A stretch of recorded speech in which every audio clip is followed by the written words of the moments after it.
Hi friends, welcomes to Pavi's gallery. இன்றைக்கி நம்ம பார்க்க போகிறது சூப்பர் சிங்கர் சீசன் 10 அடுத்த கண்டஸ்டன்ட் நம்ம பிரியங்கா தாங்க. பிரியங்காவோட சாங் எல்லாமே வேறு லெவல், செம சூப்பர் அப்படின்னு நம்ம எல்லாருக்கும் தெரியும். ஆனால் அதையும் தாண்டி இந்த ரவுண்டு ஒரு ஸ்பெஷலான ரவுண்டு. அப்படி என்ன இந்த ரவுண்ட் ஸ்பெஷல்னு பார்க்குறீங்களா? ஆமாங்க, நம்மளுடைய கேப்டன் என்றென்றும் விஜயகாந்த் அவர்களுடைய ரவுண்ட். ஏன்னா அவர் நம்ம கூட இருந்து பிரிந்து ஒரு ஆண்டு காலம் ஆகுது. அதோட நினைவு சின்னமான நாள் அப்படின்னா ஒரு நினைவூட்டும் நாள், ஒரு வாழ்ந்து மறைந்த ஒரு பெரிய மாமனிதர் அப்படின்றது அளவுக்கான ஒரு பெயர் பெற்ற ஒரு மனிதருடைய நினைவு வச்சு தான் இந்த ஒரு சுற்றை ஆரம்பிச்சிருக்காங்க. ஸோ அந்த சுற்றில் இந்த படம் நிஜமாகவே வேறு லெவல். இந்த சாங்கும் ஏன்னா ஒரு மனிதன் வாழ்க்கையில் தவறு செஞ்சால் மன்னிப்பு அப்படின்ற ஒரு வார்த்தை எல்லாத்தையும் திருத்திடும்னு அவங்க நினைக்கிறத, அந்த ஒரு வார்த்தை நினச்சா எந்த அளவுக்கு ஒரு பவர்ஃபுல்லான ஒரு விஷயத்தை மாற்ற முடியுன்ற ஒரு கான்செப்ட் வச்ச படம் தாங்க. ஆமாங்க, ஞாபகம் வந்துதா ரமணா படத்தில் இருந்தாங்க. ரமணா படமே ஒரு டிஃப்ரெண்ட்டான ஒரு ஸ்டோரி. இது வரைக்கும் இப்படி ஒரு ஸ்டோரியை கொண்டு வர முடியுமா அப்படின்றதே கற்பனைக்கும் தாண்டின ஒரு விஷயம் அப்படின்னு தான் சொல்லணும். அந்த படத்துலேருந்து சூப்பரான ஒரு சாங் தான் நம்மளுடைய பிரியங்கா பாடினது, வானவில்லி வானவில்லி.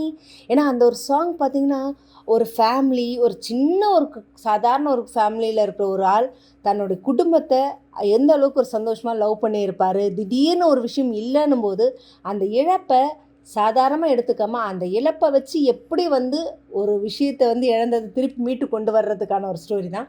சூப்பராக இருக்கும். அதில் விஜயகாந்த் சார் நடிப்பும் அழகாக இருந்தது, செம்மையாக இருக்குது. ஆனால் பிரியங்கா அதோட சூப்பராக இந்த சாங் பாடினாங்க. பாடும்போதே இந்த பாட்டு முழுக்க முழுக்க பிரியங்காவே எழுதப்பட்ட மாதிரி ஒரு இது தான். ஏன்னா அவங்க வாய்ஸ்க்கு அந்த சாங் செம சூப்பராக மேட்சிங்காக இருந்தது. அவ்வளோ தெளிவான ஒரு உச்சரிப்பு கூட. கம்பெனினா நம்மளுடைய சீசனில் வின் பண்ண அரவிந்த் அவர்களும் சேர்ந்து தாங்க. சூப்பராக இருந்தது. 2 பேரோட காம்பினேஷன் அப்படி ஒரு எக்ஸலண்ட் பர்ஃபார்மன்ஸ். பாடி முடிச்சும் சித்ராமா சொன்ன முதல் வார்த்தை, பிரியங்கா ரொம்ப ரொம்ப சந்தோஷமான விஷயம். ஏன்னா இப்படி ஒரு சாங்கை, இந்த சாங்கை நீங்கள் செலக்ட் பண்ணதுக்கு செம்ம சூப்பர். ஏன்னா அவ்வளோ ஒரு லைவ் டச்சிங்கான ஒரு சாங் தான் சொல்லணும். அவ்வளோ உணர்வுபூர்வமானது. இதுக்காகவே நான் ரொம்ப ரொம்ப ரொம்ப ஹாப்பின்னு தான் சொன்னாங்க.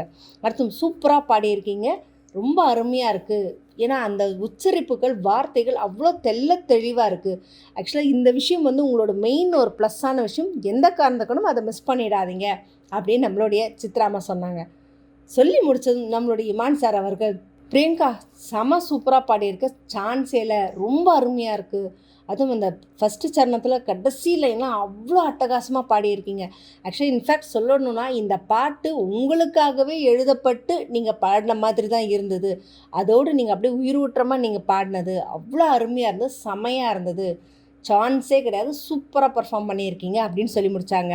ஸோ நம்ம பிரியங்காவுடைய இது நிஜமாகவே ரொம்ப ரொம்ப ஒரு டச்சிங்கான ஒரு சாங் தான்.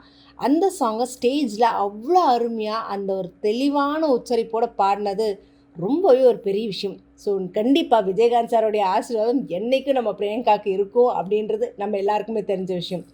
ஸோ பிரியங்காவோட அடுத்தடுத்த லெவல் எப்படி இருக்கும் அப்படின்றத பற்றின கமெண்ட் பாக்ஸில் கொடுங்க. இந்த மாதிரி இன்ட்ரெஸ்டிங்கான அப்டேட்ஸ்க்கு என்னோட சேனலை சப்ஸ்கிரைப் பண்ணிக்கோங்க. பக்கத்தில் இருக்க பெல் ஐக்கானும் கிளிக் பண்ணிக்கோங்க, நோட்டிஃபிகேஷனை மிஸ் பண்ணாமல் இருக்கிறதுக்கு.